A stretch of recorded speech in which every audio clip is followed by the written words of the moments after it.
All right, here's what's on the docket today. Federal officers in hot water, a lawsuit against the USDA, striking Starbucks workers, and a housing strategy that's, well, questionable at best. Let's dive in. I'm Dean Bark. Welcome to the City Report with Dean Bark in Portland. Let's get down to business. First up, Oregon's Attorney General Dan Rayfield is putting federal officers on notice. He's told the U.S. Department of Justice that using excessive force during protests and immigration enforcement won't fly here. And you know, it's about time someone said it. Let's cut to the chase. Officers are accused of using crowd control munitions like tear gas on nonviolent protesters. Not exactly the best look, right? But here's the kicker. These federal agents often don't even wear visible name badges. Makes accountability a bit tricky, doesn't it?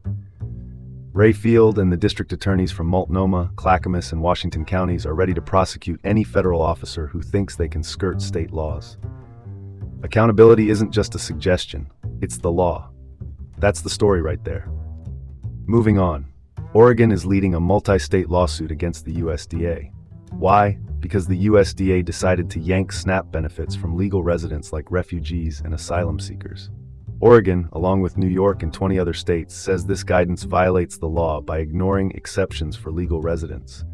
Sort of like forgetting to read the fine print, but on a national scale.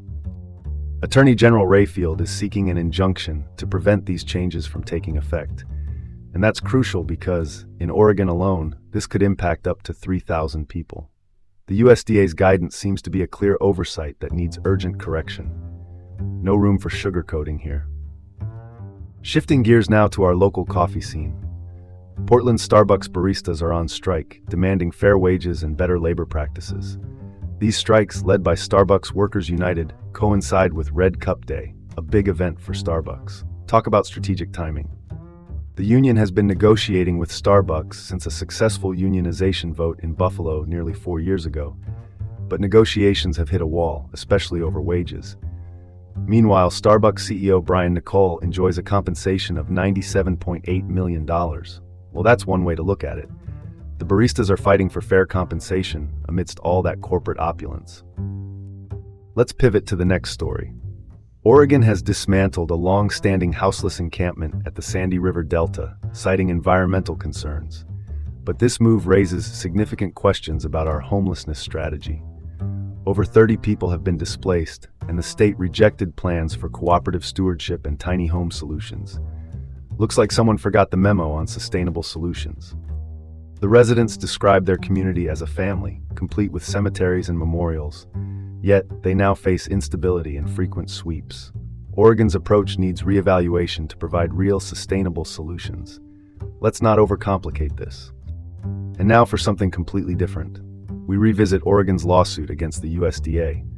The October guidance from the USDA removes SNAP benefits from legal residents, and Oregon isn't taking this lightly. By seeking an injunction, Oregon's making sure federal policies are clear and fair. This legal battle underscores the need for clarity and fairness in federal policies. Now that's worth discussing. This is Dean Bark, signing off from the City Report in Portland. Have a great day and tune in tomorrow for more.